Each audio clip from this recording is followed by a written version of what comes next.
Once again, Christian greetings to all our valued listeners and viewers throughout the whole world, more particularly to all Shepherd's Rod believers, and most especially to our beloved brothers and sisters in the United States of America. Special greetings to our brethren in Colorado, to our brethren in Georgia, in Fiji Island, Mexico, Spain, in Africa, to the United Kingdom, and also to our brethren in Australia. And to the rest of the 144,000 living saints scattered abroad, greetings. May the good Lord bless you and have a wonderful evening. This is our episode number 29 on the subject the 12 figurative months. And at this time, I would like to focus to that statement, purification of the church.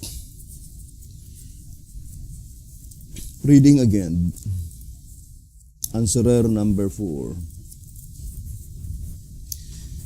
Pages 22 and page 23, saying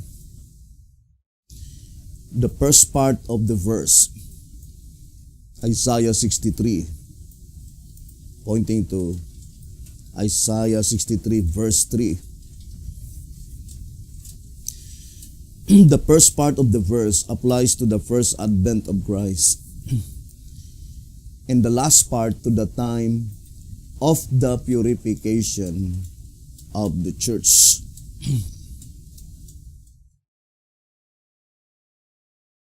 The last part is pointing to the statement saying, "For I will tread them in mine anger, and trample them in my fury, and their blood shall be sprinkled upon my garments, and I will stain all my raiment." Who are they? The pronoun them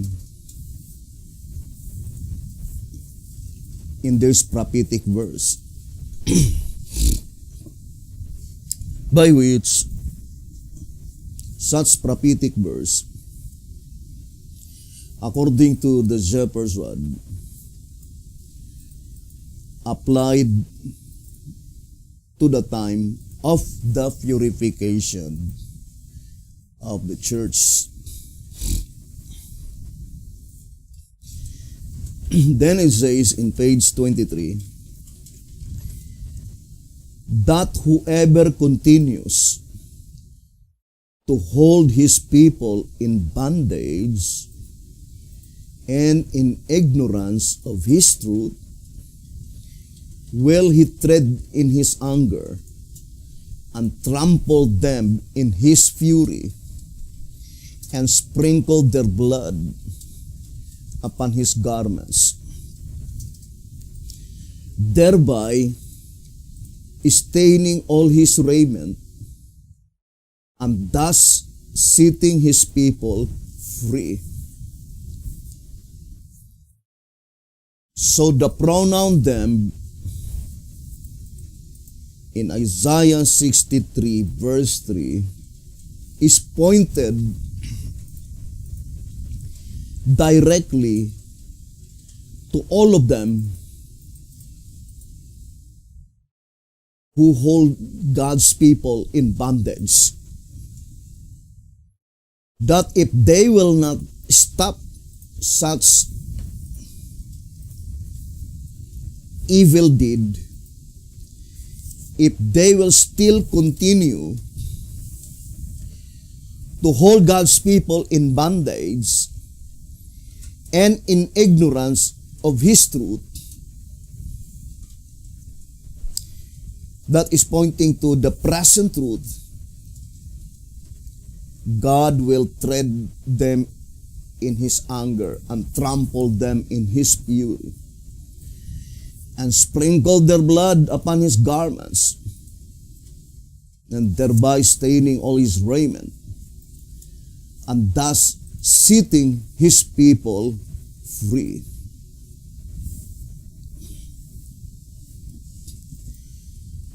Now, let us go back again to SR. 101.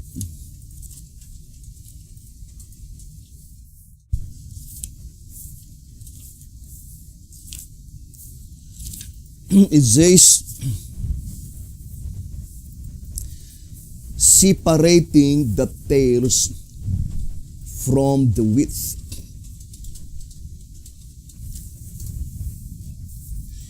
And to repeat again, such predicted event never been fulfilled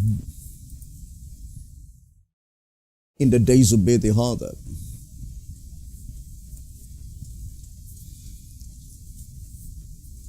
Beti-Hotep himself declared clearly in Answerer number 1, page 18. It was written in 1944, saying,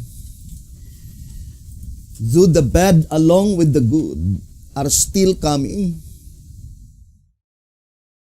for we are yet in the period in which the wheat and the tares, the good and the bad fish commingle.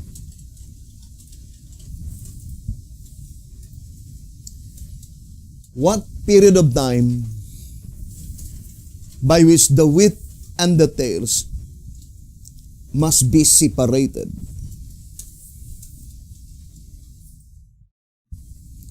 In 1 TG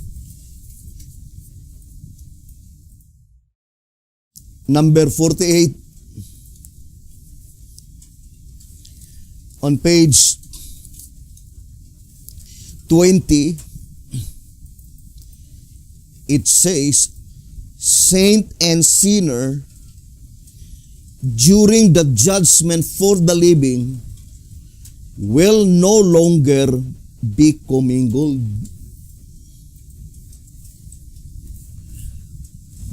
So it is during the period of the judgment for the living by which the wheat and tares will no longer be commingled. In 4 Symbolic Code 4-9, page 10, it says,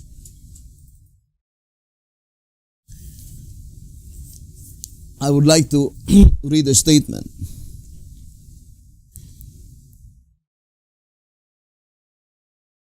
Christ Object Lessons, page 122,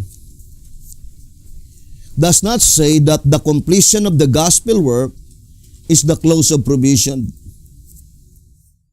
but rather that when the mission of the gospel is completed, the judgment will accomplish the work of separation.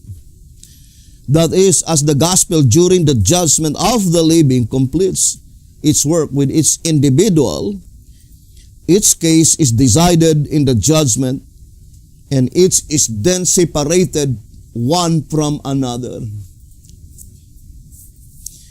This proves that the separation is accomplished during the time of the judgment, not after the close of provision.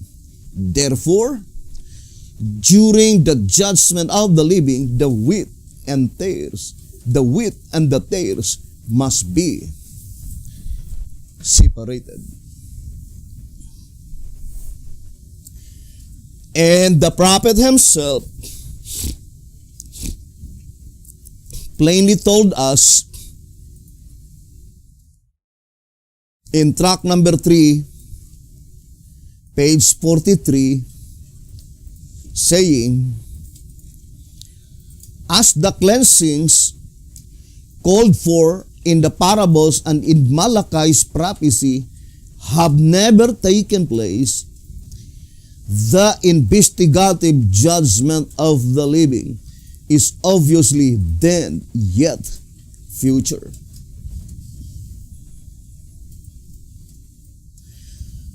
Tract number 3, page 43. Now let us go back to SR 101. Separating the tares from the wheat. So it is the tares that had been taken out from among the wheat.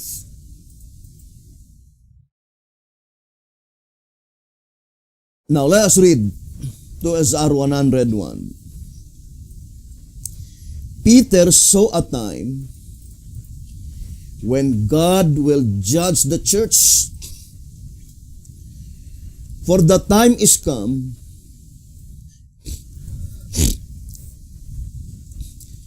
that judgment must begin at the house of God. And if it first begin at us, what shall the end be of them that obey not the gospel of God? 1 Peter 4:17. What would be the end of him who enters not the ark of safety, but dares bar the way of others?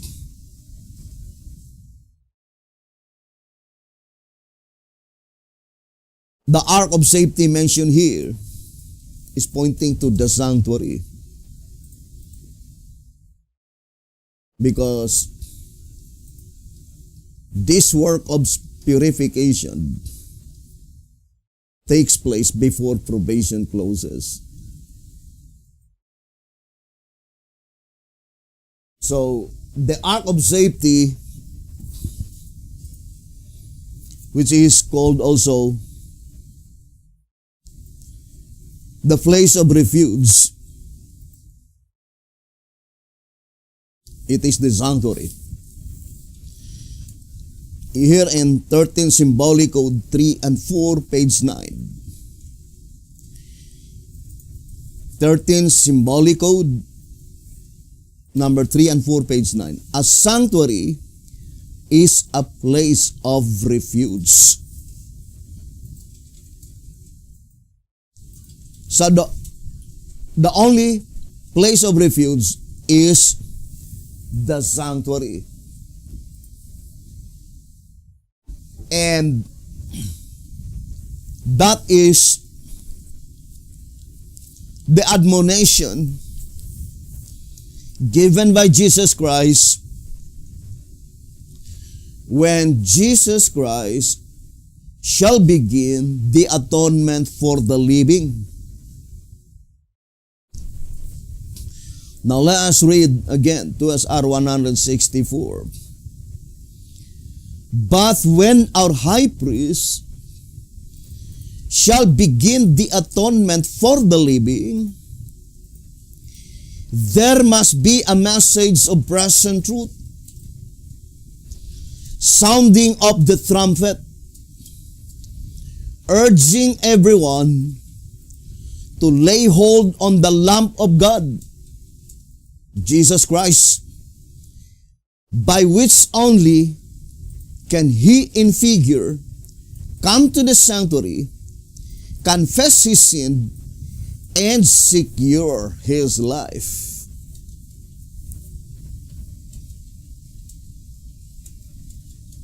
Of course, that is the sanctuary by which the judicial activities in the heavenly sanctuary is extended to that sanctuary.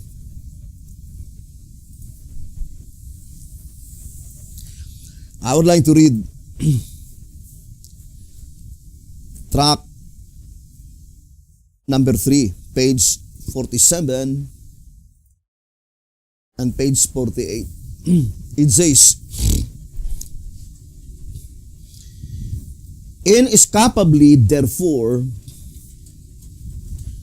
the Lord's coming to His temple, Malachi 3, verses 1 to 3,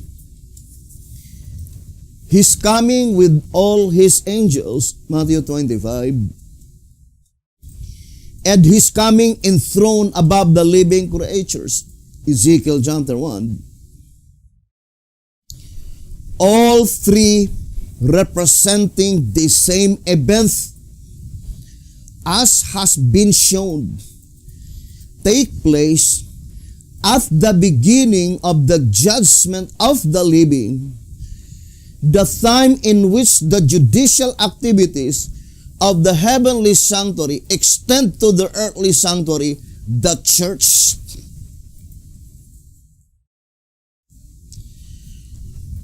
So the sanctuary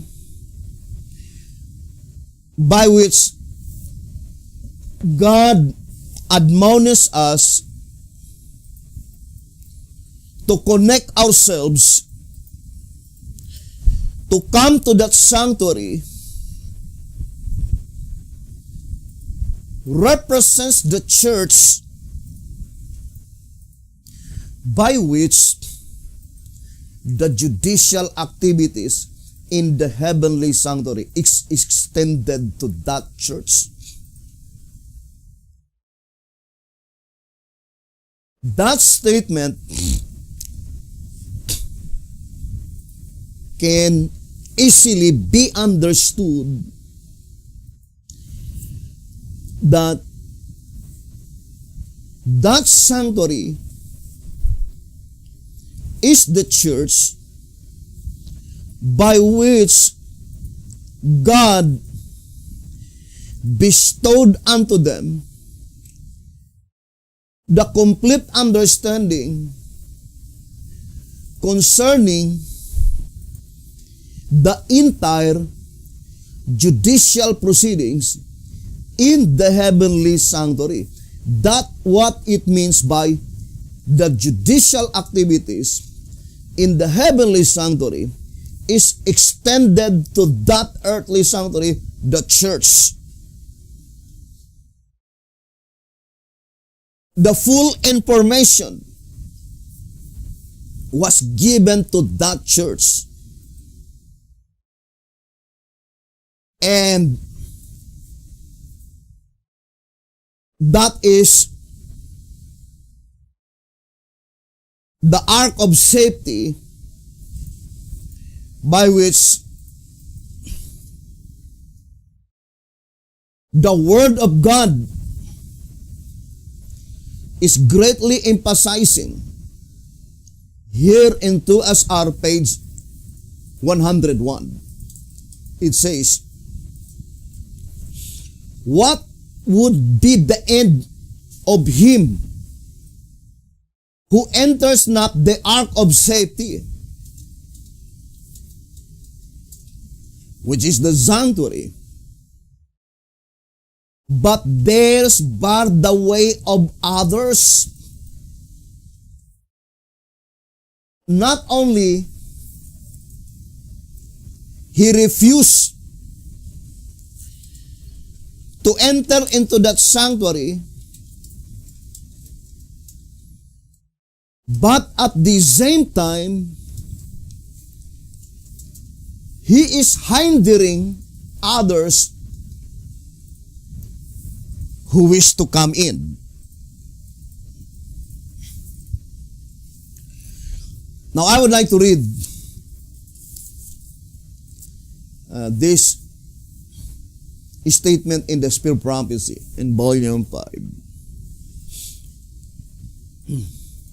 728. It says,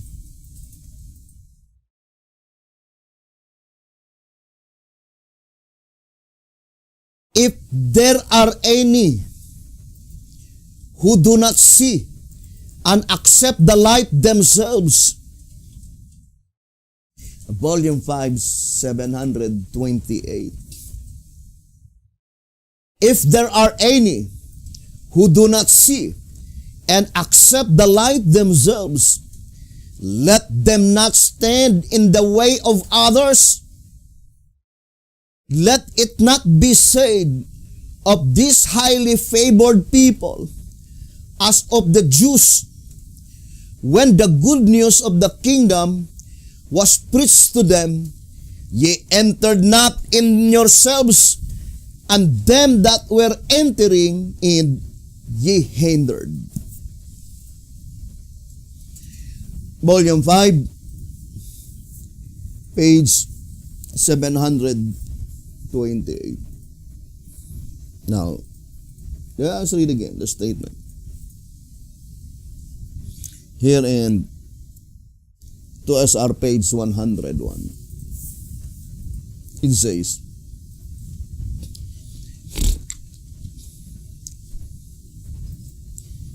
what would be the end of him who enters not the ark of safety? It says, but dares bar the way of others.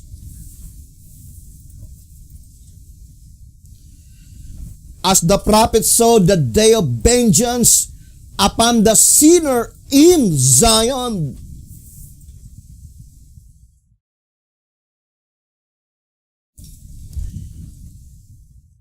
It is closely connected to our subject, the fifth trumpet. Because the last three trumpets are woe trumpets. Right? And as far as the shepherd's rod is thus concerned, the trumpet study are symbolical prophecy. Track number 5, page 26. Symbolical or literal, which only when this question is rightly answered will we have the correct interpretation to unlock this great symbolical treasure house of. For if every term is not symbolical, how shall we differentiate those which are from those which are not? And how shall we know by which to define the truth?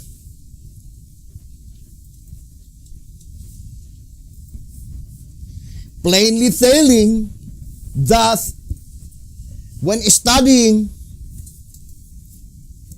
the trumpet study, every term must be symbolical.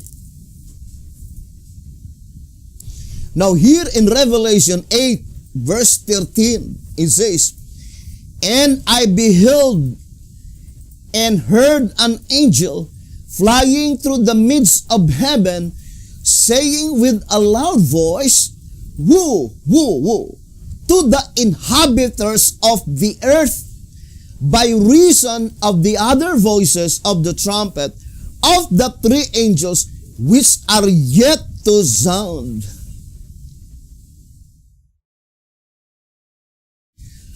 Whatever that woe might be, it was directly addressed to the inhabitants of the earth.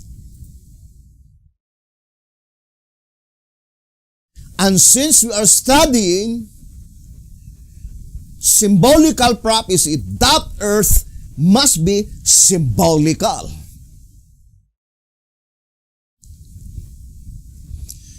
As a matter of fact,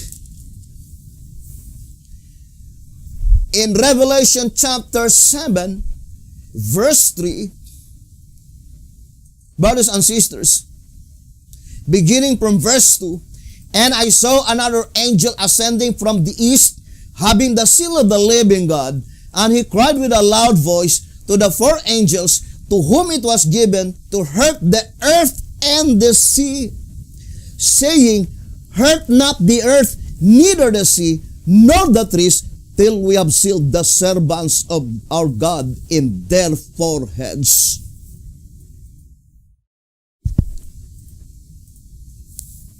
So the focal point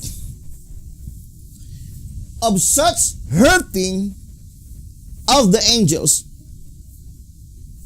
is the earth and the sea.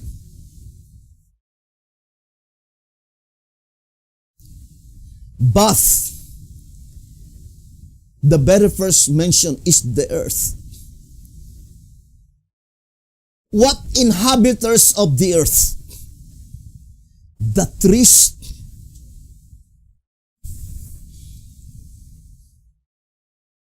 Brothers and sisters, and trees represents leadership. Now let me read to you. Track number 8.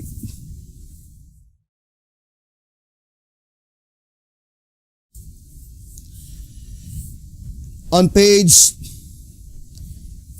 24.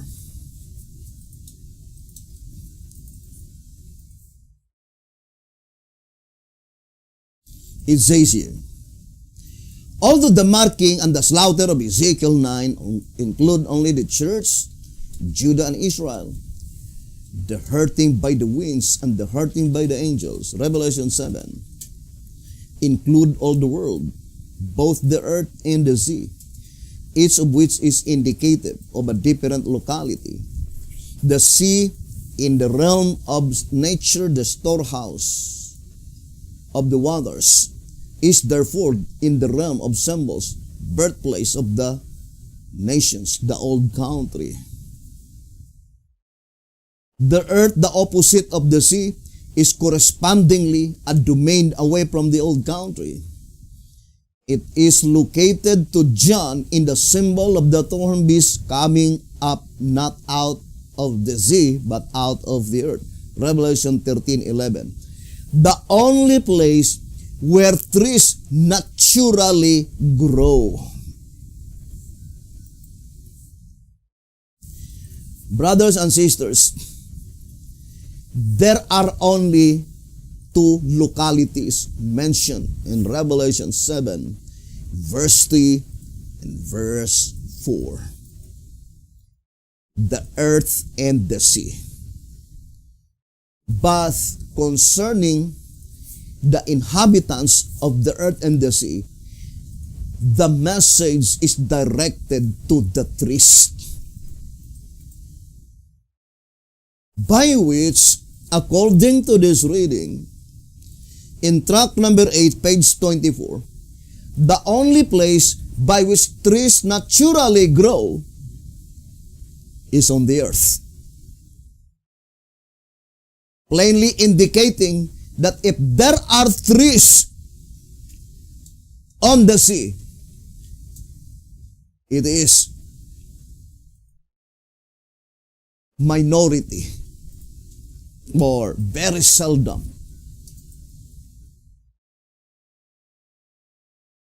So the trees mentioned here represents the leadership. Now let us continue reading. It says, and as according to Daniel 4, verse 20 to 22, trees are figurative of rulers.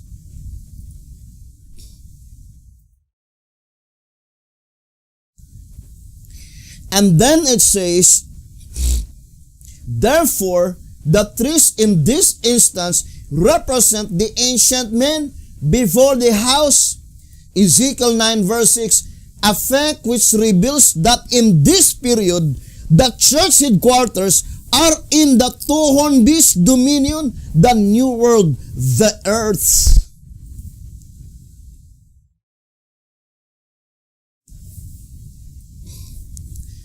Where is the headquarters in that period of time? In the new world, the United States of America. By which such statement was grossly misconstrued by many deviants.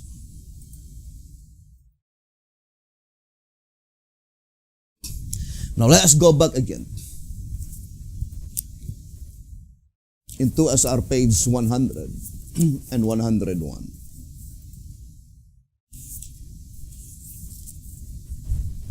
To SR page 100 and 101. It says here,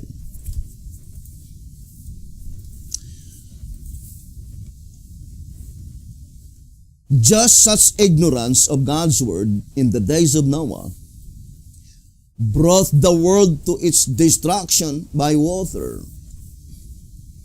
A similar wicked condition reduced to ashes the cities of Sodom and Gomorrah. If in the days of Christ, just such hypocrisy under the appearance of virtue required the life of the Son of God to preserve the world from destruction, what would the outcome be at this present time? What would be the outcome? Dig deeper, brethren, what the prophet is trying to emphasize. What would the outcome be at this present time?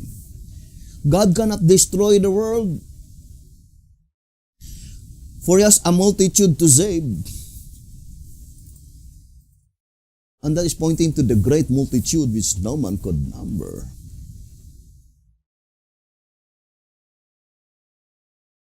Look at this statement in 1 TG 29.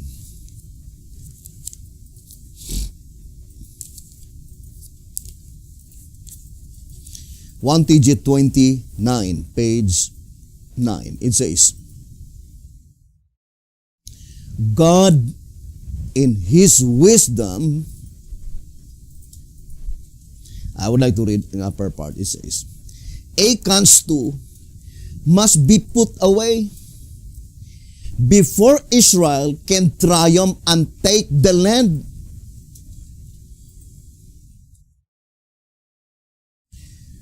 And let's study closely. Who are they, the Achan's?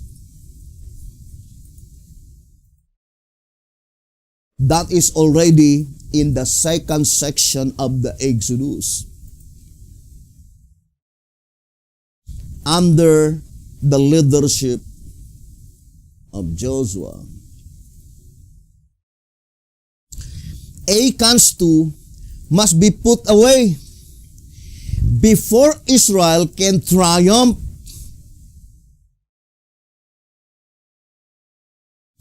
and take the land. God in His wisdom knows that it is better to destroy comparatively few enemies of truth than to lose the whole world.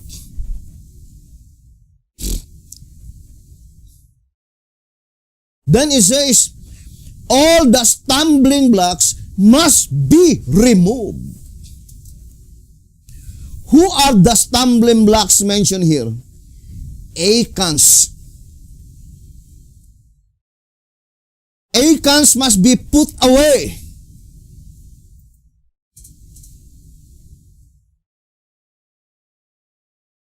That in God's wisdom, it would be better to destroy few enemies of truth than to lose the whole world, the great multitude. Because There is an appointed time. There is a boundary line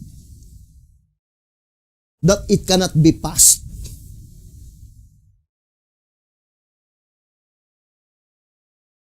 God Himself set the boundary line. In Acts chapter 17, it says, on verse 26,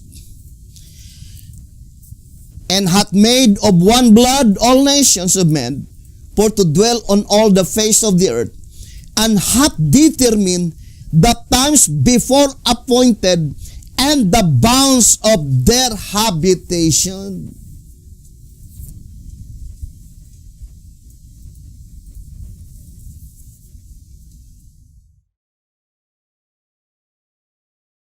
My prayer is that, hope that this message will reach to the bottom of our hearts, that we will follow Nineveh of old. According to 1SR page 30, it says, may God lift us from the low spiritual level into which we have fallen, and save us from this Laodicean, lukewarm condition. May we, as wise Nineveh of old, defeat the prophecy that heaven may rejoice.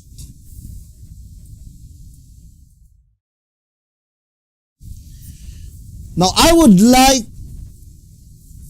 to say that this message is directed to all Shepherd's Rod believers, to all the Bereans throughout the whole world, the antitypical Laodicea. And I would like to prove to you why. Why is it that this message is directed to all the Bereans?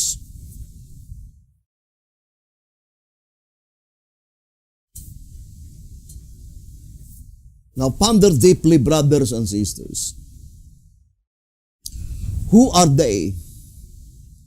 The sons of Levi.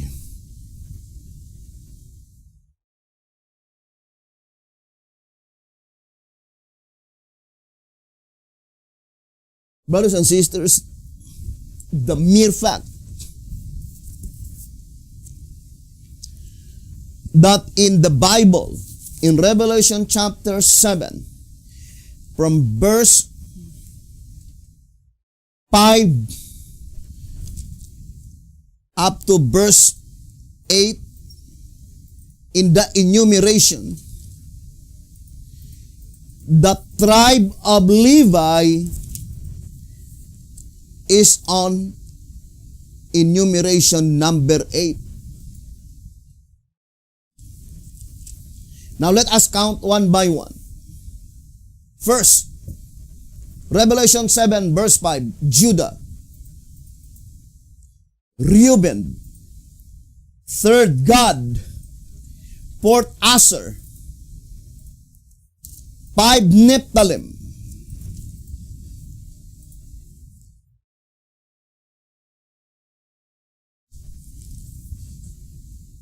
Then 6, Manasseh. Then 7, Simeon. Then 8, the tribe of Levi.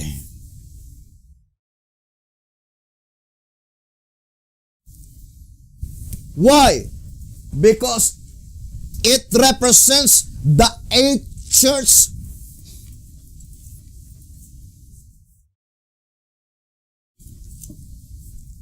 To repeat again, brothers and sisters, why is it that in the Bible, the tribe of Levi is in enumeration number 8? It's so because it points out directly to the eight church in the New Testament succession. Now let me read to you the old symbolic code.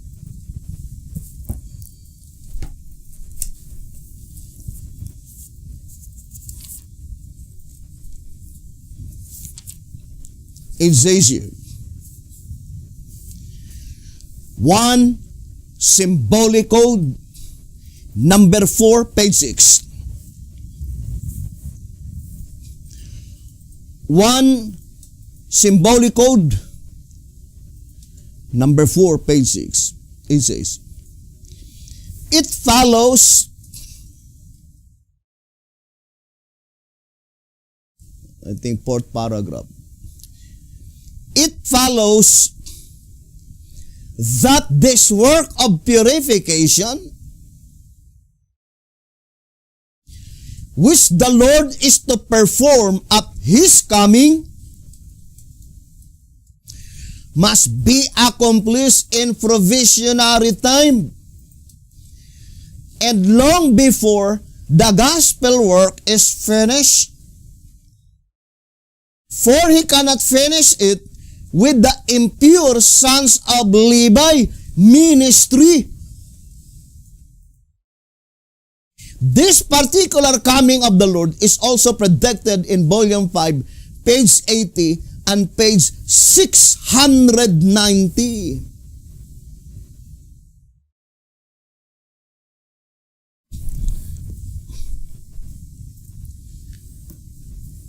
Brethren, the sons of Levi, that is pointing to the last ordained ministry. The eighth church. Of course,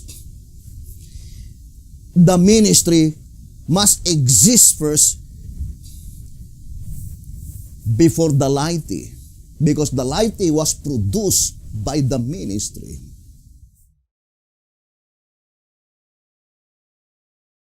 And whether you believe it or not, it points out such cleansing among us, all the obedience throughout the whole world.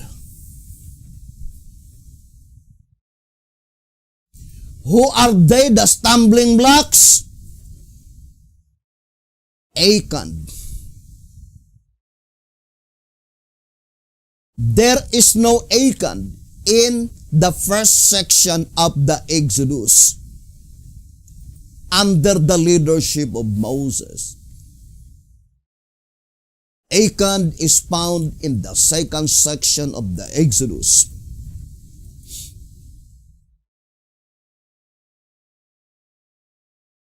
Now, I would like to read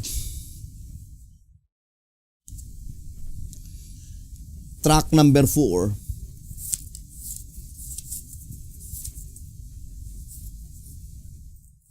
Let's read, brothers and sisters. Track number 4, page 31 and page 32.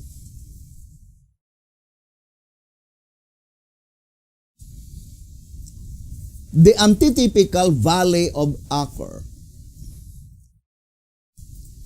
Pages 31 and page 32 on track number 4. And also on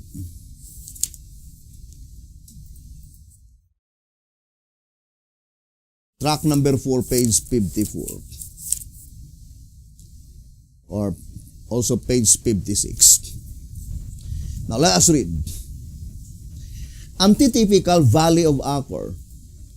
Had not this remarkable judicial wreath been intended for an example, God would not have designated the very place of Achan's punishment.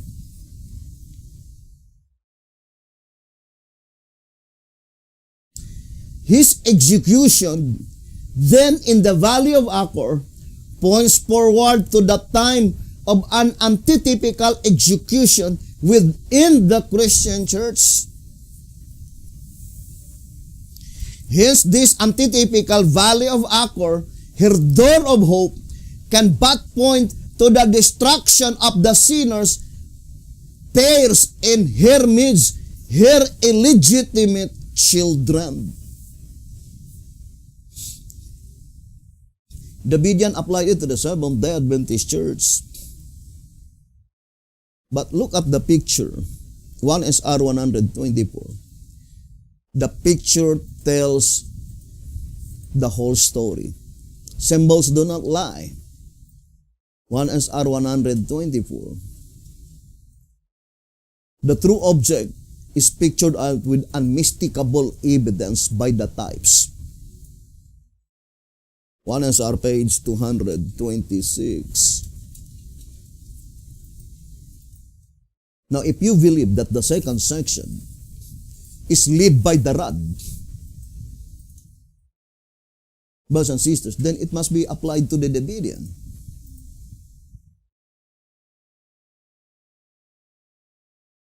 Brothers and sisters, because that is represented by the second section. Now, I would like to read answerer number 3, page 21. Thus we see that it was not until after the murmurers were eliminated, and in the example that Joshua took over and led the Exodus movement in the land of Canaan. Accordingly, in the antitype, the period before the rod came, the Laodicean period.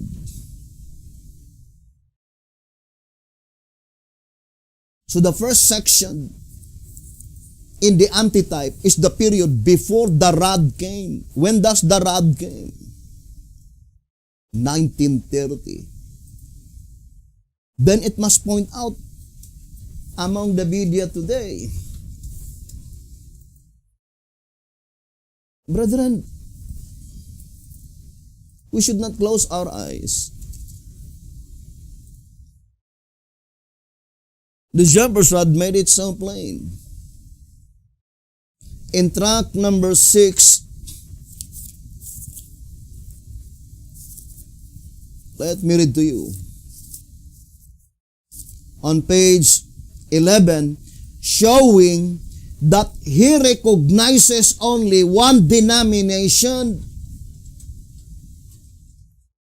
Christ said, "And other sheep I have which are not of this fold, them also I must bring, and they shall hear my voice, and there shall be one fold and one shepherd." John chapter 10, verse 16. The existing disunion among Christians of today,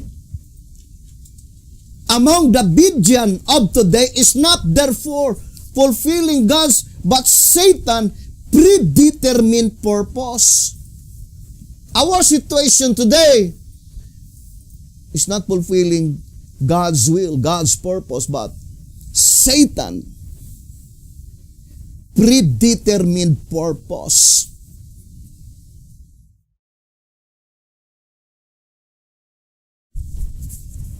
And all acons must be removed because they were stumbling blocks according to the voice of inspiration. Now, I would like to read again tract number 4.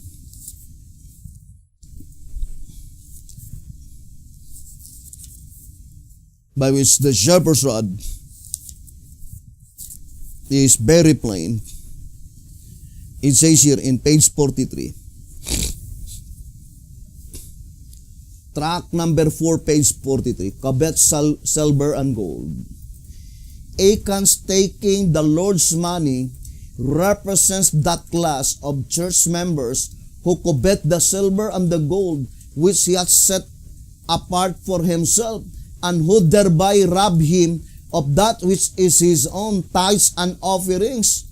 Those who withhold that which is his and appropriate it for use according to their own wisdom, as well as those who oppress the hireling in his wages, the widow and the fatherless, and that turn aside the stranger from his right hand, fear not me, saith the Lord of hosts. Malachi 3 verse 5. Are acting Achan's part, and therefore are cursed with a curse, even this whole nation.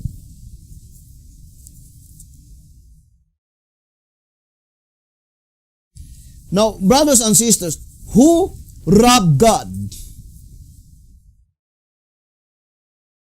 Some individually, but the message in Malachi 3 is even directed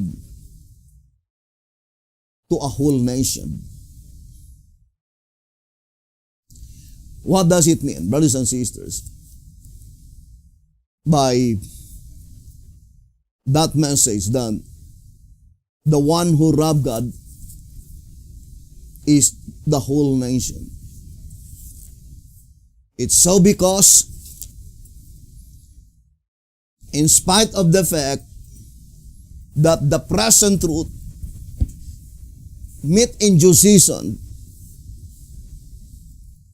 we're not committed to such movement, and still they were collecting tithes and offerings. Now let us read 2 TG, number 30. 2 TG number 30, page 18.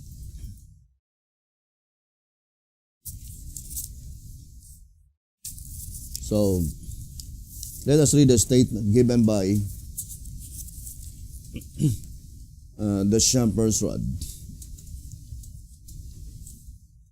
So it says here, brothers and sisters, where is one to look for God's storehouse?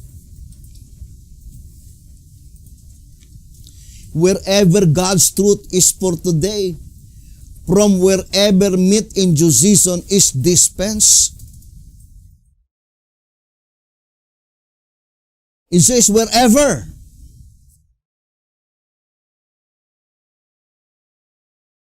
That is the statement. Brothers and sisters, wherever God's truth is for today, from wherever meat in due season is dispensed.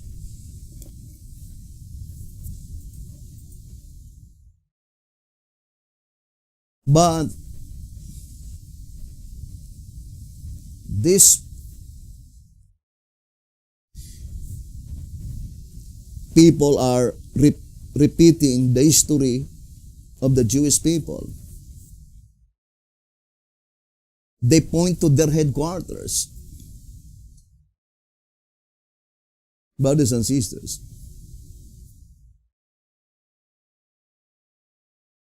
how about the headquarters of the Seventh-day Adventist Church? It was chosen by God through the direction of the prophet from Battle Creek to Washington. But at the time, when the present truth were no longer deposited by God into that headquarters,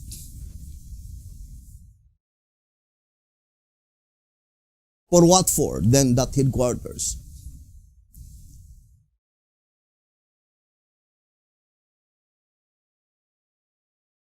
Study closely the Bible. It's from prophecy, brothers and sisters. Because there is no such eternal favor given by God to any such movement.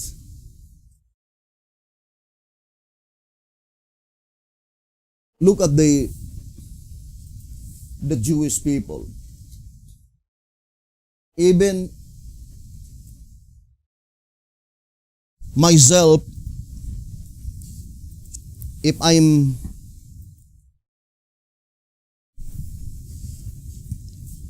I was already existence, at that time, there might be possibility that I might also be deceived by the declaration of the Jews, the leaders in Israel.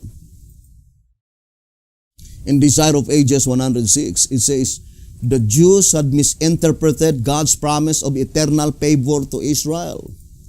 Thus saith the Lord, which giveth the sun for a light by day, and the ordinance of the moon and of the stars for a light by night, by which divideth the sea when the waves thereof roar. The Lord of hosts is his name.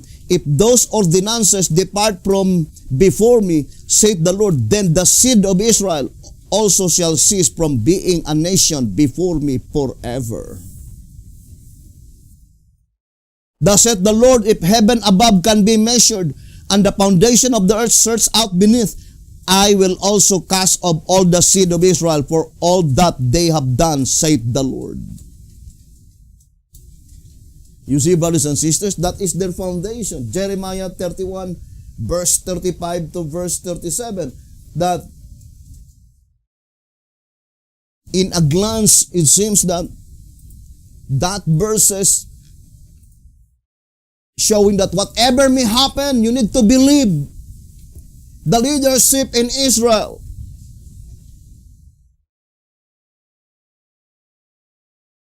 And that proof of ancient Israel in reality is even more stronger than the proofs of the people today.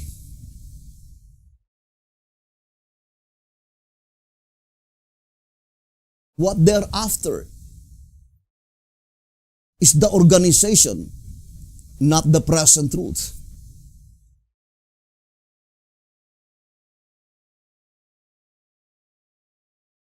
But what it says, we need to be after of the truth. It is the truth that we are after. The present truth. You find that statement. B.T. Hotep says, it is the truth that we are after, brothers and sisters. Now let's go back again to this reading.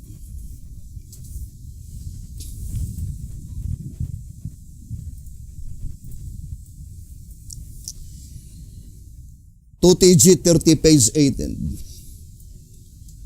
The statement, bring ye all the tithes into the storehouse, implies that some are already bringing into it, but not all. Or in other words, when this prophecy will find its fulfillment, perfect fulfillment, it says that it implies that some are already bringing into it, but not all. That some is pointing to the living saints. Because this prophecy, Malachi 3, is directly applied in the judgment that pertains to the living.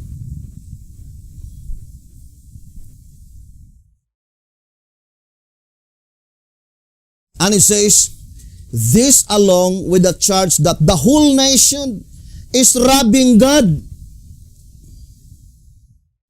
positively shows that the tithes are now brought not to God's storehouse, but to some other house. What does it mean by house?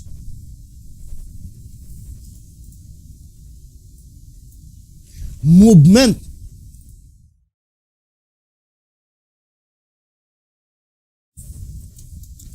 I would like to read to you 1 TG. Then we'll go back to that reading.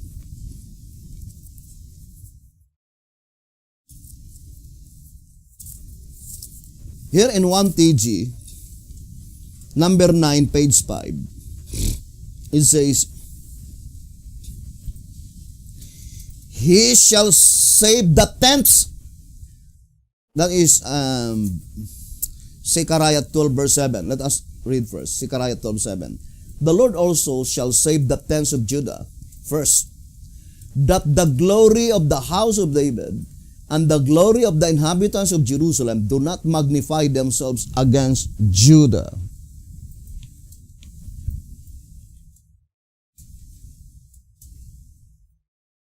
He shall save the tents, the humble dwellings, rather than the houses or palaces.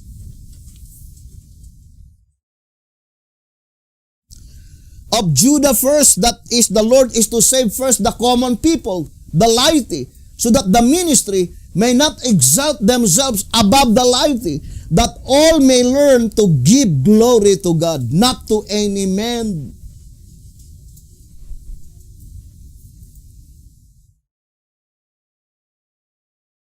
It says, houses or palaces. What is palace?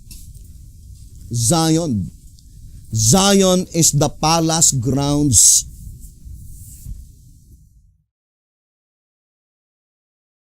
Let's read track number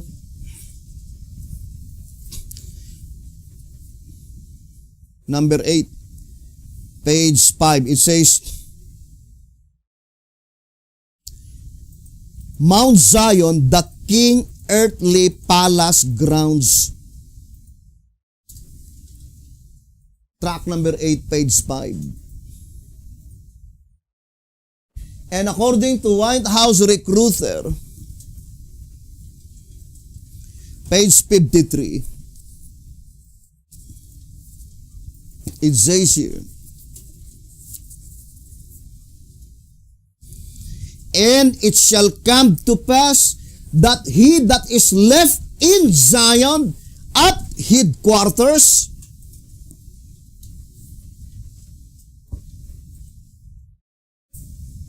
where is the headquarters found? Only on the earth that the trees naturally grow.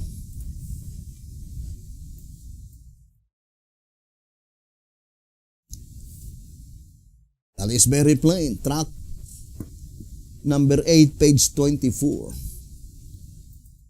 What is Zion? Headquarters.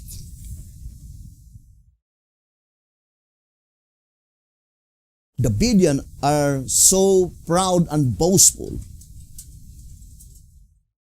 boasting their headquarters located in the United States of America. Thus, headquarters can recommend us to God. Which is more sacred? The headquarters in the Old Testament in Shiloh, in Mount Moriah, in Mount Zion, those three places in the Old Testament. What happened to those headquarters? When they were rejecting the present truth, it was ultimately destroyed by God. Have we learned the lesson in the past?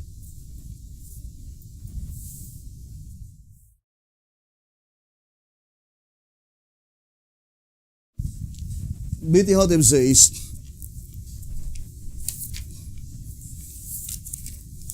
in the old symbolic code,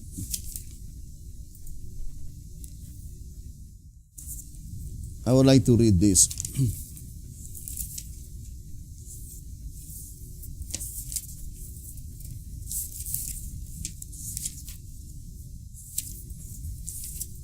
By which the prophet emphasizes a solemn warning. For symbolic code 429, page 2. For symbolic code 429, page 2. A solemn warning. So this warning is very solemn.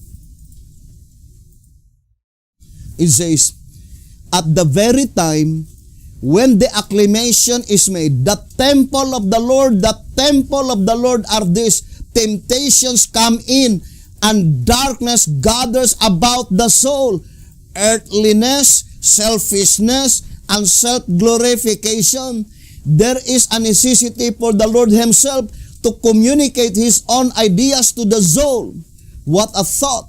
That instead of our poor, earthly, contracted ideas and plans, the Lord will communicate to us His own ideas, His own thoughts, noble, broad, far-reaching, always leading heavenward.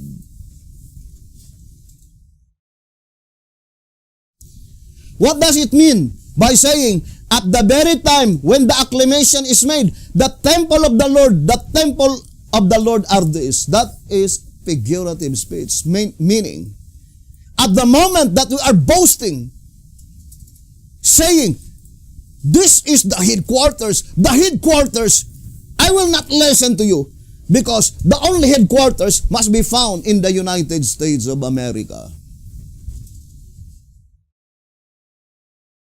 That is what's happening right now.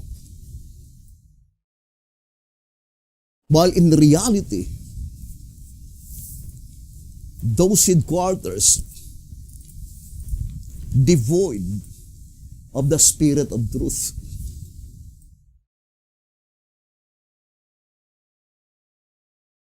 Now let us go back again. And I don't want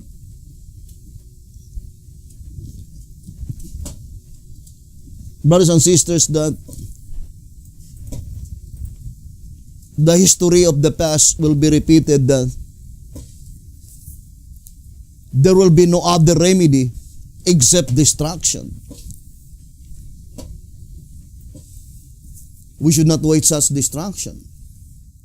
Let us follow the example given by Nineveh of old. Now, I would like to read to you Consecrated Way to Christian Perfection.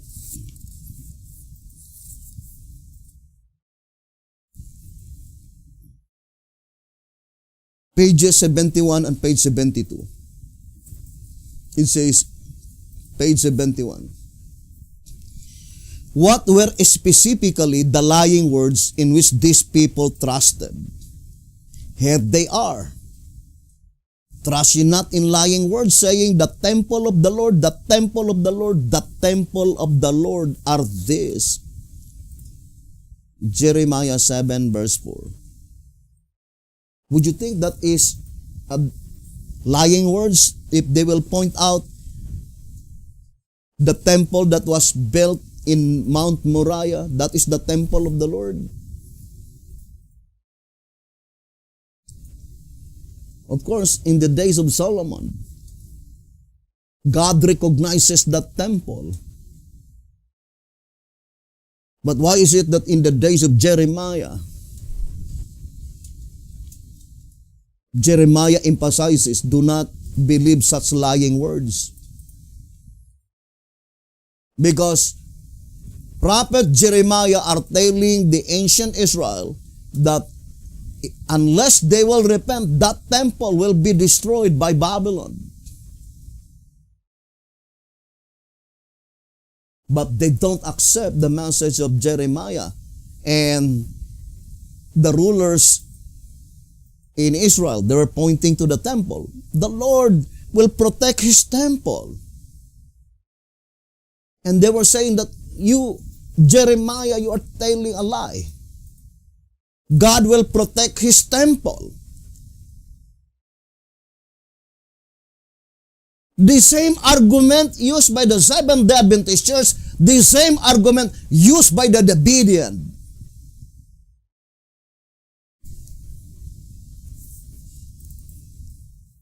And here the statement given by the Voice of Inspiration in page 72, it says, for such a system, there was no remedy but destruction.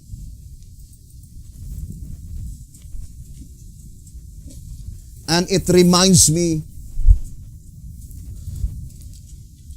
that statement in 2SR on page 94 saying, as there is no time left for calling out a new movement, then a message of amazing light and stern rebuke through the Word of God with manifestations of divine judgments is the only remedy that can bring true conversion and reformation. The same statement, right? There is no other remedy except destruction. Brethren, shall we wait such final and ultimate remedy? Destruction? Before we accept the message? Why not all of us, the Berean, come together as one?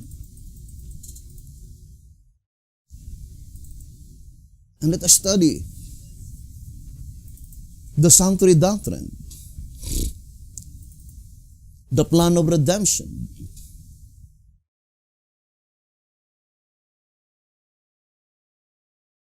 To repeat again, brothers and sisters, Achan. There are Achans in the days of Bethhotep. There are Achans in the days of Sister White. It might be. But that is not the direct application of the prophecy. Because if there are Achans in the days of Sister White, if there are Achans in the days of Bethhotep, they died in natural death.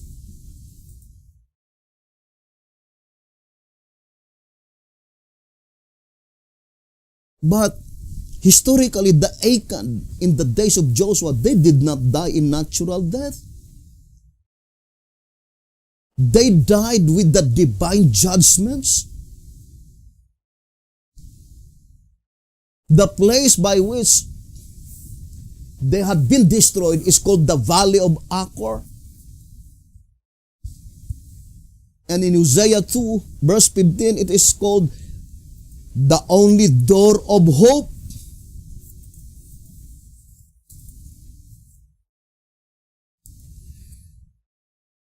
Now let us read again the statement. It says here, in track number 4,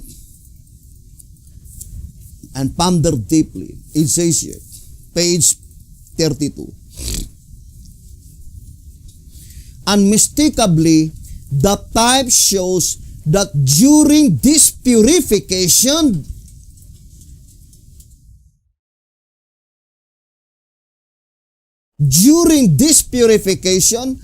God will destroy not only every sinner among His people, but also their families and all their belongings.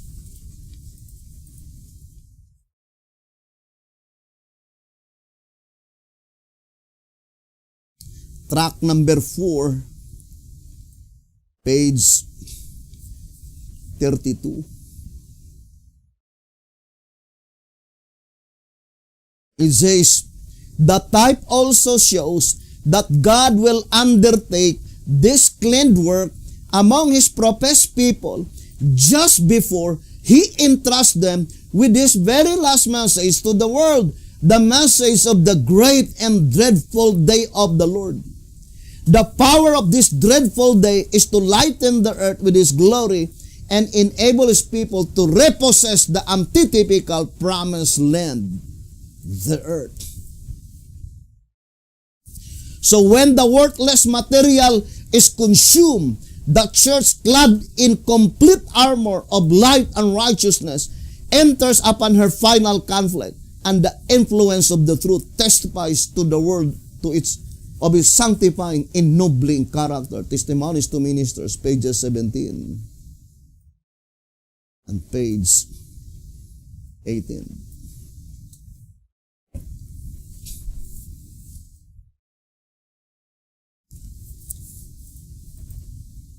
Let us read again, brothers and sisters, that the slaughtering in Ezekiel 9 is divided into two divisions. Before the close of provision and after the close of provision.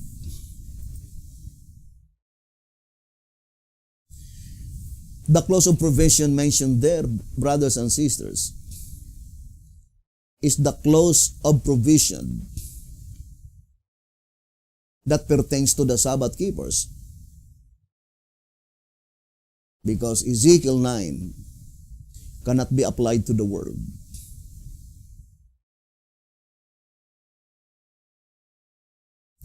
The shepherd's rod says here in 1 TG, number 3,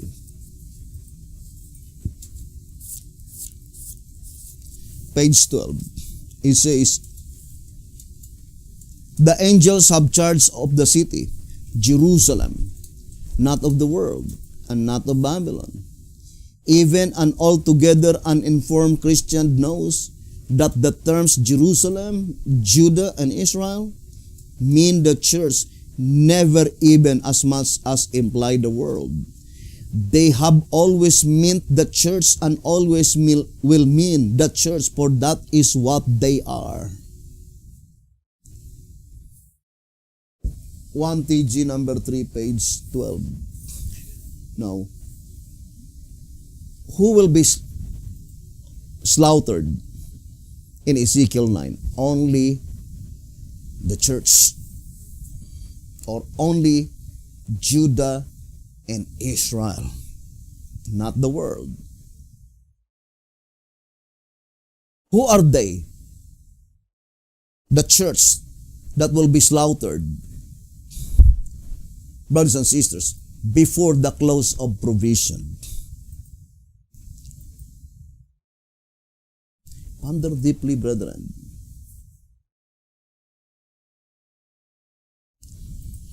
Now, I would like to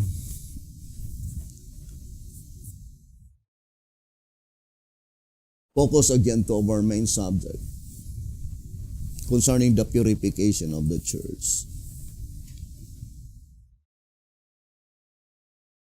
And we already read in track number 4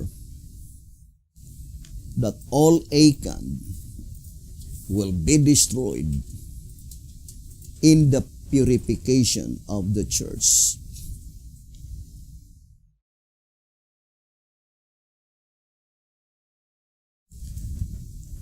I would like to read to you this reading in 1 SR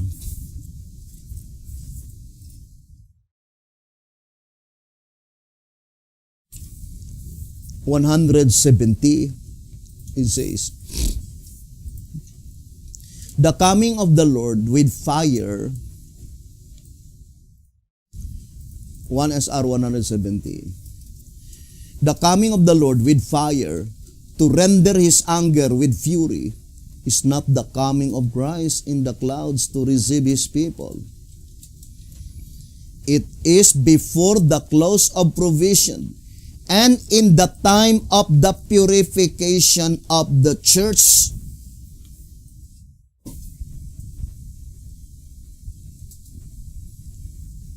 So that is very plain. In the time of the purification of the church.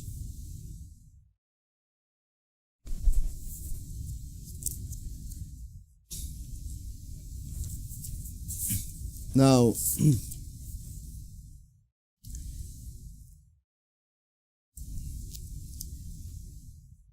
let us read again, brethren.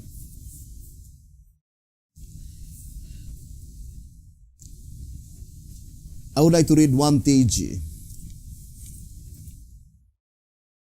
number 30, page 19.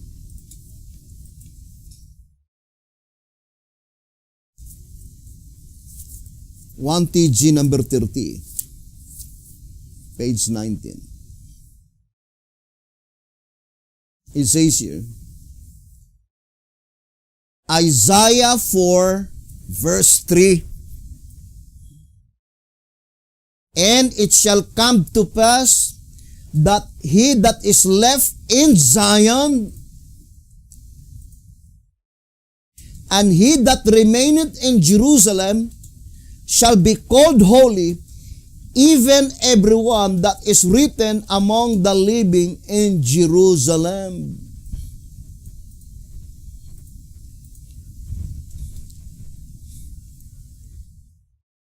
And it says in 1 TG 30, page 19, this verse clearly shows that while none of the wicked in the church will survive the purification, yet none of the righteous will perish.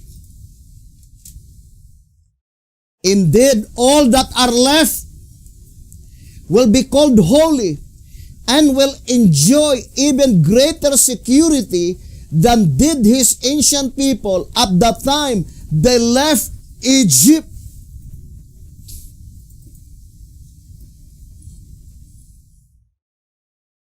One TG number 30, page 19. Now, we read several times 1 TG number 6, page 38. The same verse that had been quoted in 1 TG 30, page 19. So let us read again. 1 TG number 6, page 38. It is obvious that the righteous escape the destruction of these sinners in the church.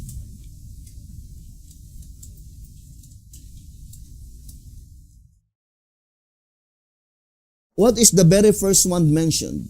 Zion.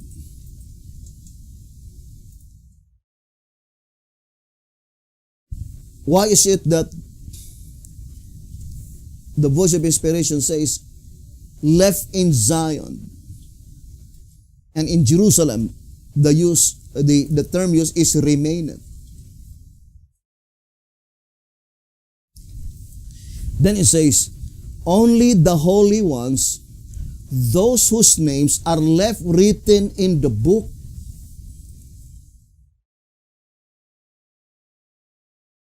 This book cannot be the book on the earth. That is the book mentioned in Daniel 12.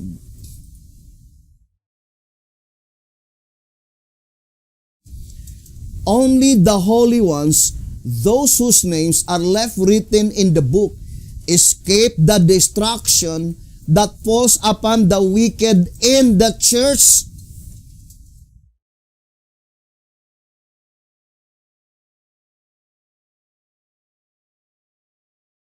Brethren, at the commencement of the judgment for the living, the church recognized by God is no longer the Seventh-day Adventist Church.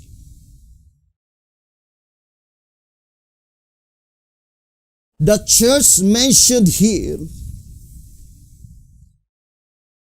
I would like to read 1 TG, number 23.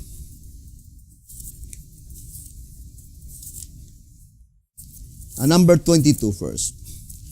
1 TG number 22. Page 24.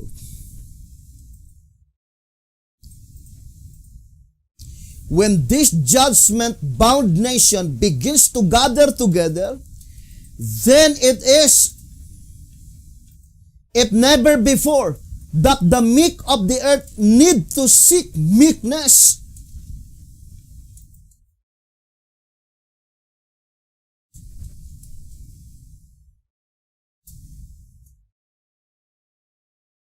So when this judgment-bound nation begins to gather together,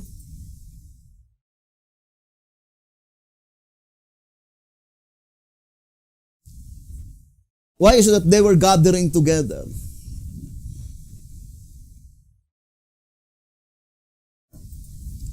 Although we will discuss that on the subject when World War II will be resumed. But I would like to read to you 2TG.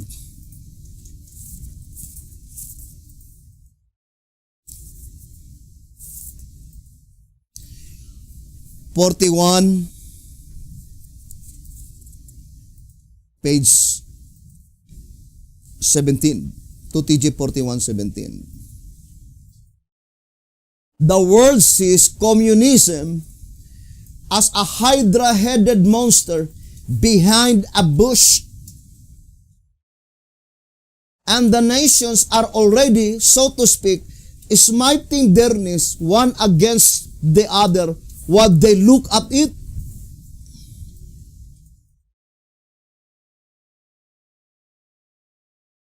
And I think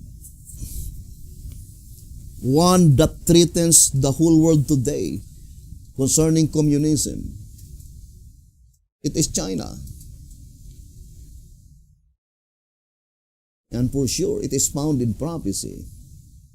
And we'll discuss that on the subject when World War II will be resumed.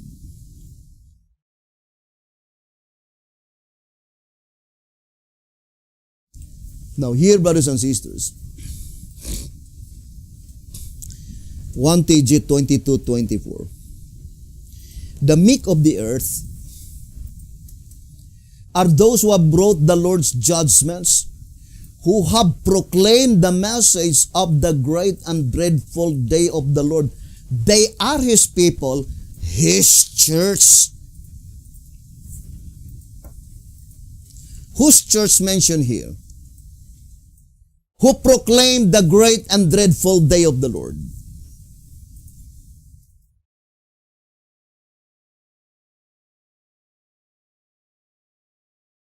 General Conference Special, page 39.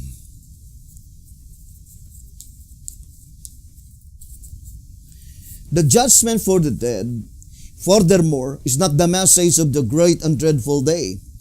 It does not even touch on the prophecies of the great and dreadful day of the Lord.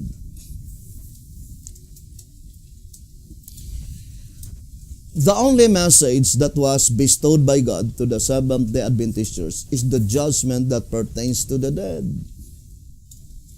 And that message do not even touch the message of the great and dreadful day of the Lord.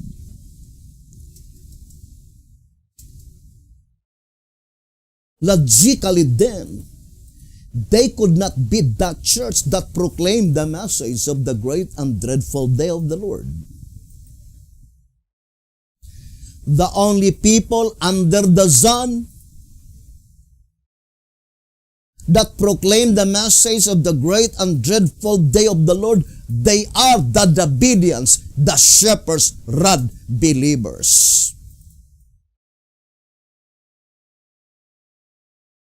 But not all shepherd's rod believers are meek. According to 1TG 41, pages 24 and 25, moreover, he was anointed to preach to the meek, to those who are not self-sufficient, not high-minded, but humble and teachable. The other class could not be taught.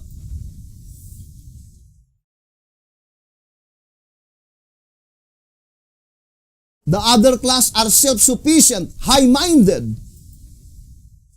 Brothers and sisters, boastful, and very proud.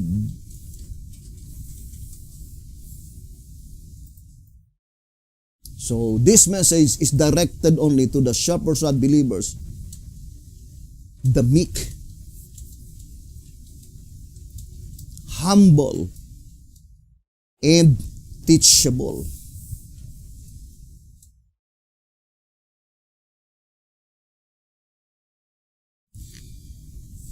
Now here, brothers and sisters, I would like to read to you in 1TG 26:17.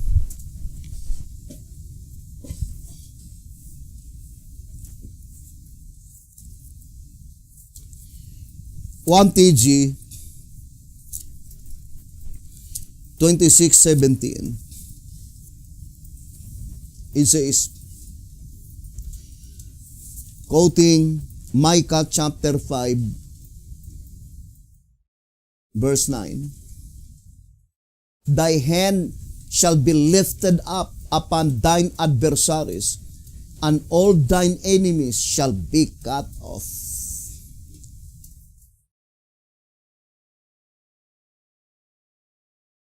All the enemies of Christ shall be cut off. And it says in 1TG 26:17,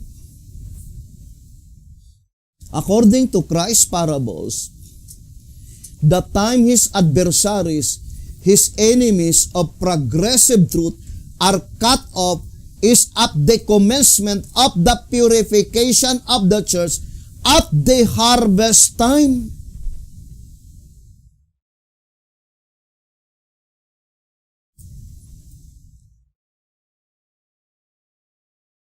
What is the meaning of cut off? Discharge. I would like to read 1TG 26:22.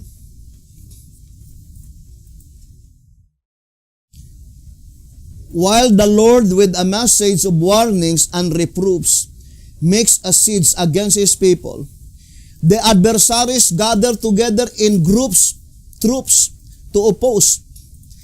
Then they are to be cut off. The horses, leaders, shall be cut off, discharged, and the chariots, gathering places, destroyed.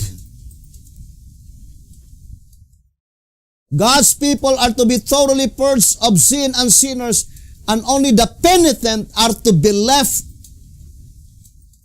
They are the remnant of Jacob, who shall not do iniquity nor speak lies, neither shall a deceitful tongue be found in their mouth. For they shall feed and lie down, and none shall make them afraid. Zephaniah 3 verse 13. They are to be gathered into their homeland, from thence to go as missionaries to the Gentiles. To the penitent they are to be as dew and showers, but to the impenitent as lions among the beasts and flocks.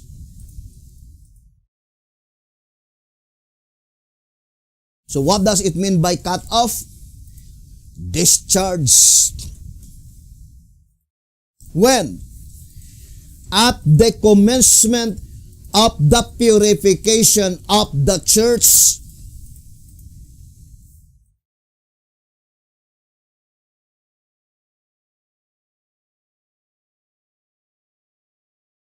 Now, when does the commencement of the purification of the church? It says, at the harvest time. The enemies of progressive truth. Who are they? Enemies of progressive truth. What is progressive truth? Present truth. This is the very message. The progressive truth.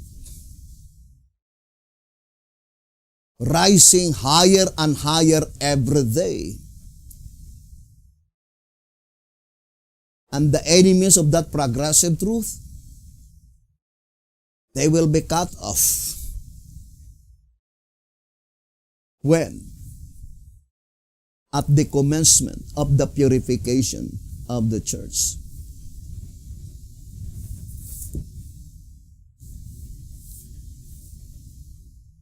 Here in 1TG,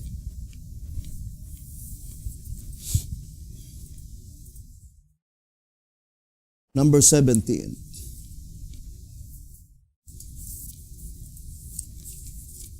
On pages 3 and page 4, it says, in short, 1TG number 17, page 3, 1TG number 17, pages 3 and 4. In short, the harvest is the day of cleansing, the day of judgment, the antitypical day of atonement, the day in which the sinners are cut off.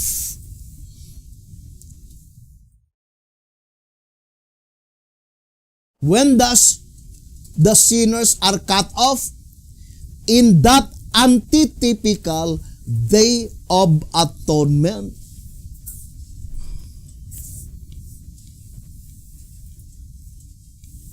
And that is pointing to the final day of atonement.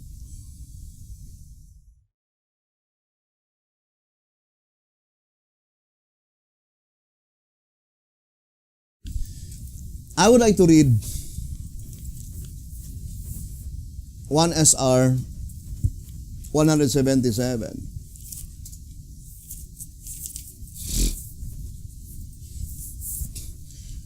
One SR page 177. That is, after the separation, purification. So, purification and separation are synonymous terms, pointing to the same event.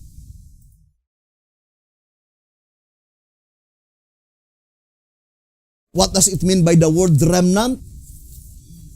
It says here in 1 SR 102. What constitutes the remnant?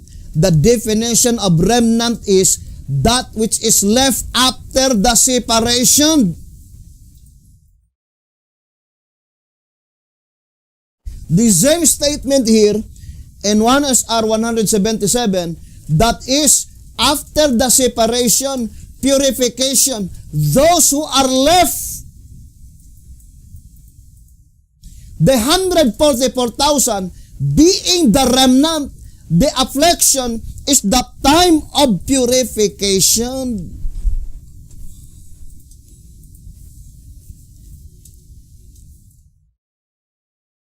So that is illustrated on the Day of Atonement. The divine command, it says, afflict your soul. Now let us read Leviticus 23.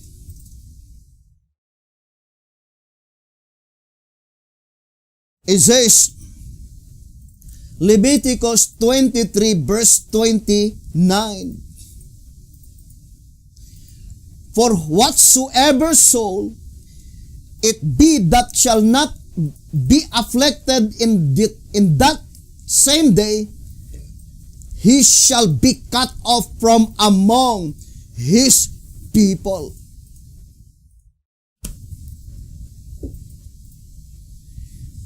And when would that be? That time of affliction.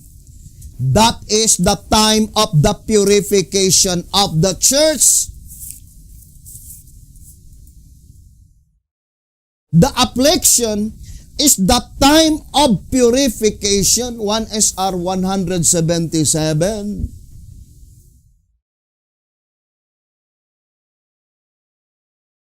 What is the purification? Track number 1, page 20. Since the purification or the sealing came at the commencement of the loud cry, as we have already seen, the 144,000 are therefore the first fruits, the first to be sealed. The purification is the period of the sealing of the 144,000.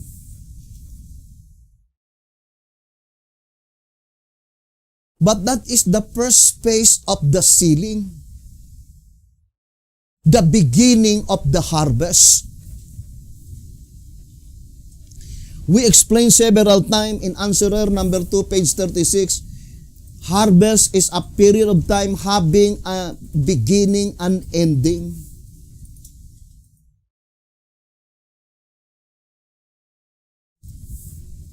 And that is why the 144,000,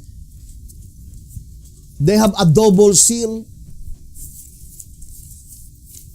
Because the sealing of the 144,000 is in two phases. The first phase is pointing to the sealing message. In 1SR page 29, the 144,000 having this seal are also marked, sealed by the angel of Revelation 7, which is the same as the one of Ezekiel 9. In other words, it may be termed a double seal.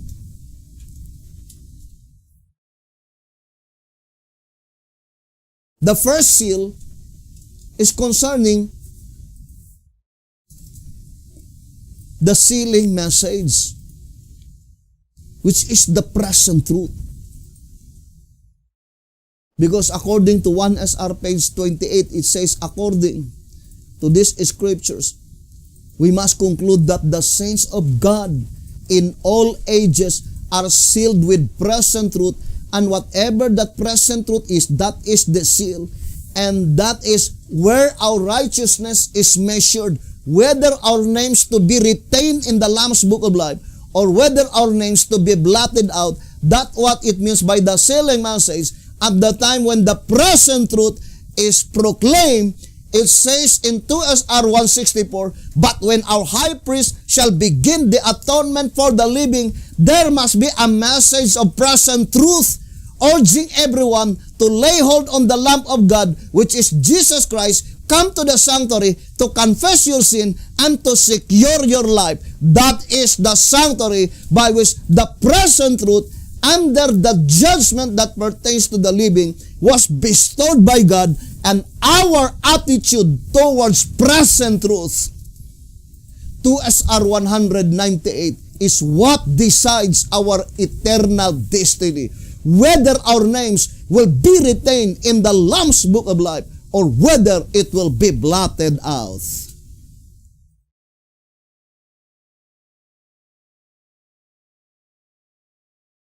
That's why I remember the statement in 2SR. The voice of inspiration declared clearly, brothers and sisters, that in 2SR 218, there would be no necessity for that class to fall by the figure of the 5 men with the slaughter weapons. It is the reception or rejection of the message that will fix the destiny of the two classes.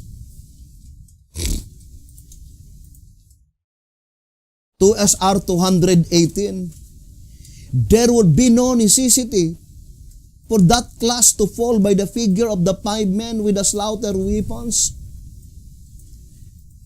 Whether you believe it or not, in reality, it is even more applied to the Davidian rather than to the Seventh-day Adventist Church. There will be no necessity that there is a Davidian to be slaughtered. But the fact is,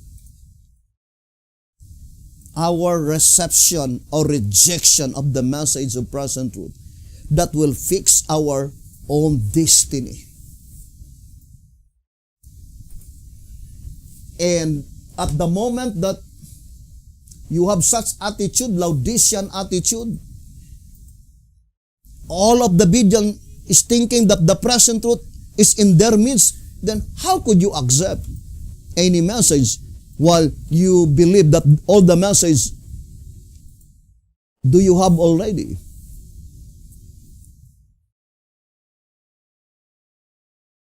And that is stated in 1TG. It says here in 1TG number 8. On page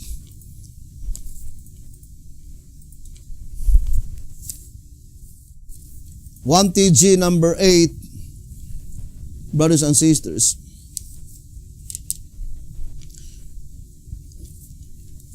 page 20. Is there anything which could more completely and more quickly sever one's communication line with God forever than an attitude of having all the truth and of having need of no more. 1 TG number 8, page 20.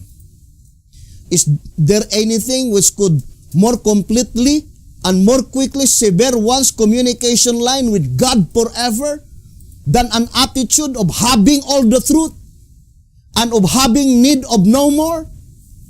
That is the attitude of the Berean today.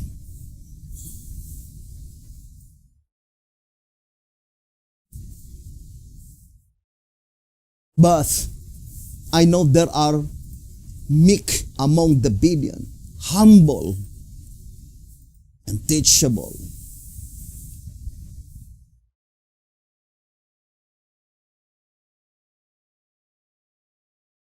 Now let us go back again.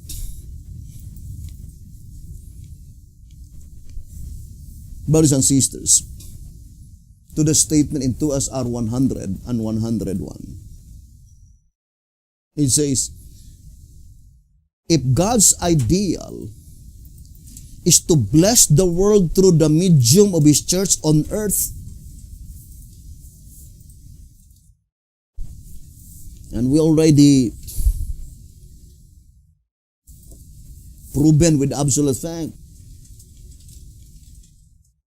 that the church in the time of the judgment that pertains to the living is the church that proclaimed the great and dreadful day of the Lord. And it could not be applied to the Seventh-day Adventist church.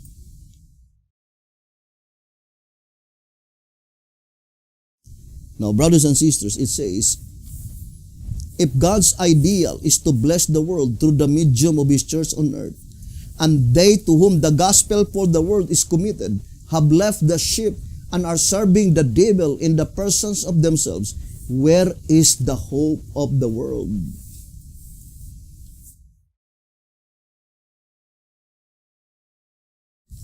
The mere fact that the shepherd's rod emphasizes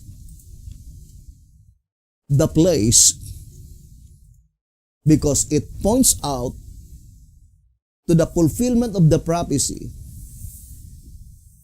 recorded in the book of Daniel in Daniel chapter 8. That in the third period of the exceeding great horn, the entire symbolical earth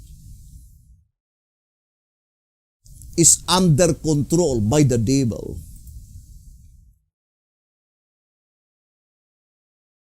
The exceeding great horn bears rule all over the earth. Number 7 indicates all. And the voice of inspiration says that the word all does not exclude any.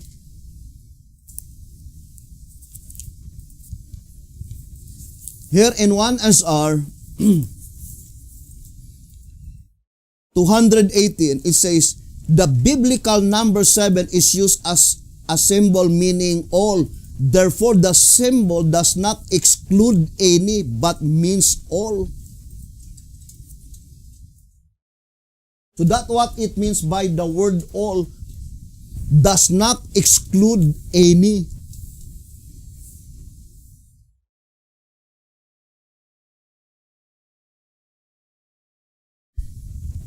Now, brethren, do you believe the Bible?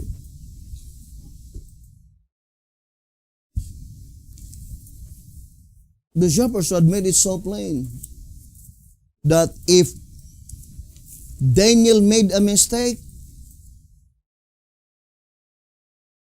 then God would correct Daniel. Let's read 2SR 139. The horn bears rule over all the earth. That is pointing to the exceeding great horn. Then it says, These are facts which cannot be denied. However, there is another fruit that bears evidence of the same.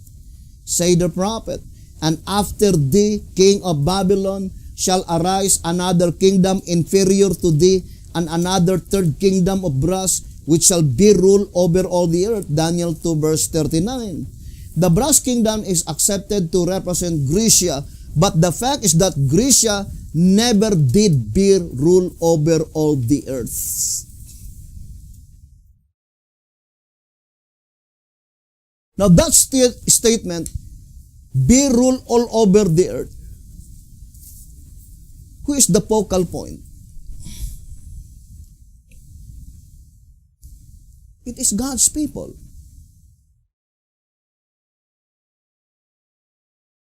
The same way the description of the great red dragon, it does not point out to the people in the world. Now, brothers and sisters, brass, according to track number 2, has a numerical value of number 3. Track number 2 on page 13. So, the prophecy in Daniel 2 verse 39 is pointing to the third period of the exceeding great horn. Now, let us read track number 3, page 39. It says, and as the great horn of the he-goat is symbolical of the Roman world, represented by iron in Daniel 2 verse 40, in its 3 periods, pagan, ecclesiastical, and Protestant, also as in its second period, it trod the truth and the host underfoot and polluted the sanctuary by bringing in the abominations while it practiced and prospered. Daniel 8 verse 12, the 2,300-day period accordingly extends beyond the fall of ecclesiastical Rome and reaches into the Protestant period. So the last and the third period of the exceeding great horn is the Protestant period, brothers and sisters. And in that period of time, it was predicted beforehand that the sanctuary will be polluted, will be trodden underfoot. But the absolute fact, according to the shepherd's rod, no, it is not the sanctuary itself, but the place itself. What is the third period? Because the first period is pagan. The second period is papal. Therefore, it must be from 1798 onwards, the third period. Then what's sanctuary? There is no other sanctuary except the Seventh-day Adventist Church. 1 TG. Number 23, page 6. I would like to read the statement, brothers and sisters, beginning from page 5. From this we see that the Assyria under discussion exists in the time of the end, the time in which the great and dreadful day of the Lord takes place. That is the judgment for the living. This Assyria, therefore, is an antitype of ancient Assyria.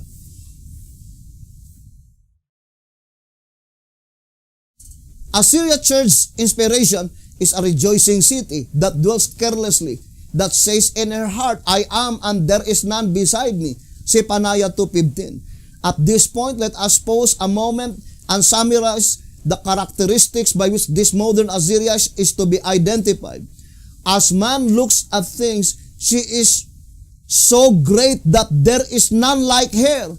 She is well instructed in the things of God. She is oppressive, a hard ruling nation, she has polluted the sanctuary and has declared the law of God void.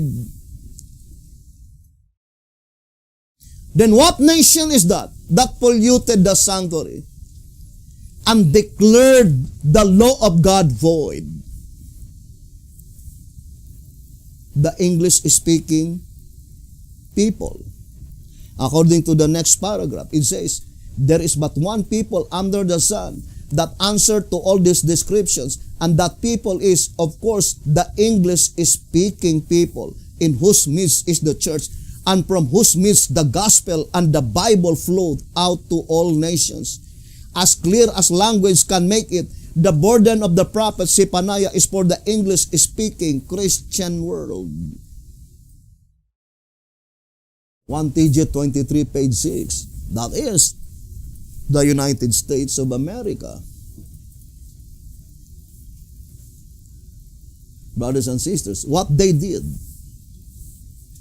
they polluted the sanctuary.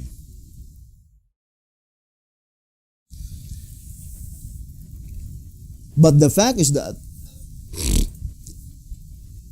according to track number 4, page 26, it says, note that the truth and the place, not the sanctuary itself. Not only the sanctuary, but the place. Where is that place? United States of America. That is both Christ's truth and His place. In the earthly sanctuary, the 4 great denominations in 2SR 268 never been called sanctuary, because they were in total darkness concerning the daily and the sanctuary.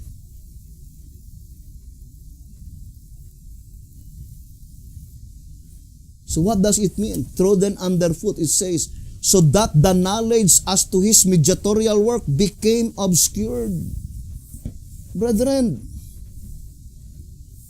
do not pretend that you have knowledge of Christ's mediatorial work in the heavenly sanctuary, because that knowledge was bestowed by God to the church in the wilderness, not in the vineyard.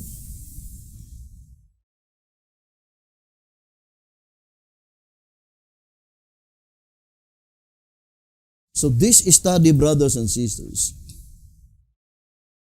is a very urgent message to all the Bedeans, more particularly in the United States of America.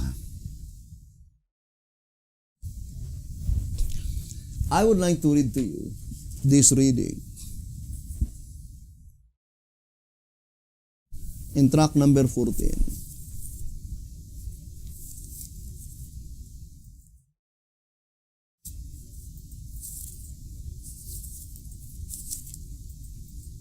Let me see if I could find that statement.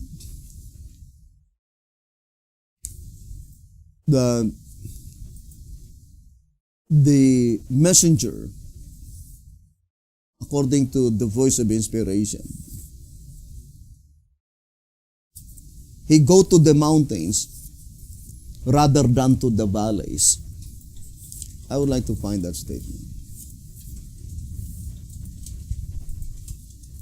I think that is in track number 14.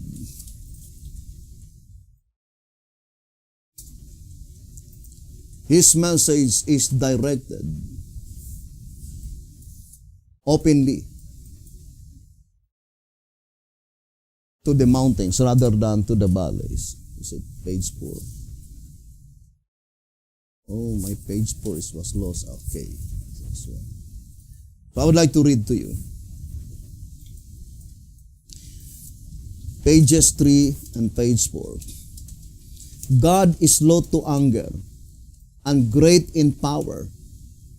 His way is in the whirlwind and in the storm. The clouds are the dust of His feet. He is jealous and will take vengeance on His adversaries.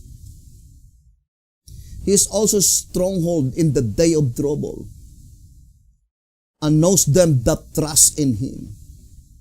But he will make an utter end of the wicked. Darkness shall pursue his enemies. Affliction shall not rise up a second time. Nahum beholds two great powers in conflict, projected to a day when everything on wheels moves like lightnings. Then by way of sharp contrast, he focuses attention on one who walks openly on the mountains, not obscurely in the valleys, and who publishes peace rather than war. He urges Judah to be faithful in order to effect that peace, assuring her that the wicked will no longer be in her midst, and that she will be set free from the Assyrian yoke. At the same time, he beholds God's great power, his jealousy over his people, and his vengeance of their enemies. What is mountains? To represent leadership. This message is directed to all the leadership. We broadcast this message openly to all the mountains, not obscurely in the valleys.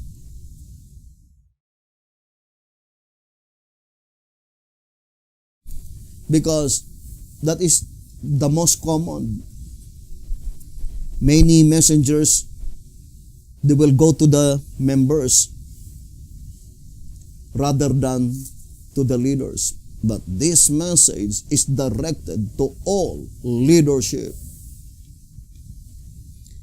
Before everything is too late. Brothers and sisters, because the boundary line is almost over. And do not wait. God's divine judgments before we acknowledge that the message is from God. To repeat again, brothers and sisters, to all my beloved brothers and sisters in the United States of America, all Shepherd's Rod believers, here in 2SR 258, it says, "My brethren, these words are not against you." All these words that we broadcast every day are not against the Berean. For it is God speaking through His word of truth to save you from the bottomless pit. Will you not let Him work for you and for His people? Will you not be His sheep?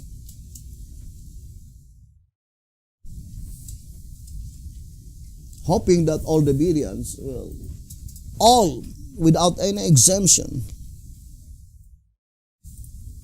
like Nineveh of old, they accepted the message, they humbled themselves, bring into a deep humility and repentance to defeat the prophecy. If that is the case, then for sure, none among Shepherd's Rod believers will lose out. But if we will continue to reject the message, brethren, you cannot do it forever.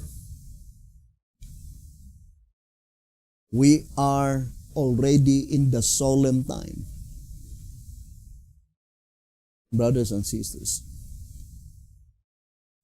what shall the end be of them who obey not the gospel? Not only that they did not obey the gospel, they did not accept the message, they bars the way of others in accepting it. What is the answer? Woe to the sinners in Zion.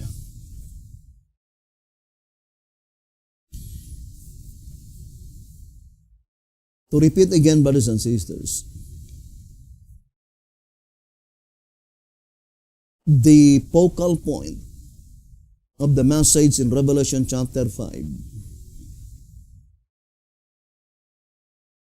that no man in heaven, no man on earth, neither under the earth, that can be able to open that book. Brothers and sisters, and what does it mean to open that book? The significance is that it is guaranteed by God that no man in heaven, neither on earth, neither under the earth, pointing to the fallen angels, that they could be able to explain even a little point concerning the proceedings in the heavenly sanctuary. Only Michael, the Lion in the tribe of Judah, Jesus Christ, the Spirit of Christ, the Spirit of truth, can do it. Have you not yet discovered that when Sister White declared that the commencement of the judgment of the dead commenced in October 22, 1844, there is not even one single human being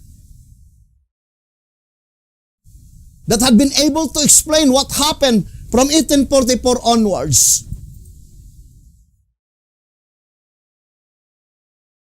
Even preconceived ideas and opinions never been allowed by God. Nobody had been able to explain the proceedings when Jesus Christ ascended to heaven in May 27, 31 AD. From 44 AD, when Jesus Christ entered to the holy place, to 1844, 1,800 years, Christ's mediatorial work in the holy place. Nobody had been able to explain it. Even the devil either. Brothers and sisters, he had not been able even to teach any counterfeit to confuse God's people. But Satan had been completely set bound by the power of God.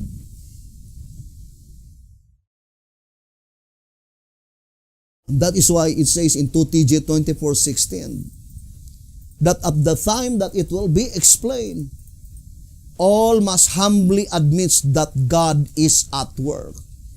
That the last church, the 11th hour church, according to 4 BC 11:39, they are privileged to see by faith what is going on in the heavenly sanctuary. And the entire proceedings from start to finish, it was revealed by God to the last church in the last generation of men. And we will show to you from start to finish the entire proceedings in the heavenly sanctuary.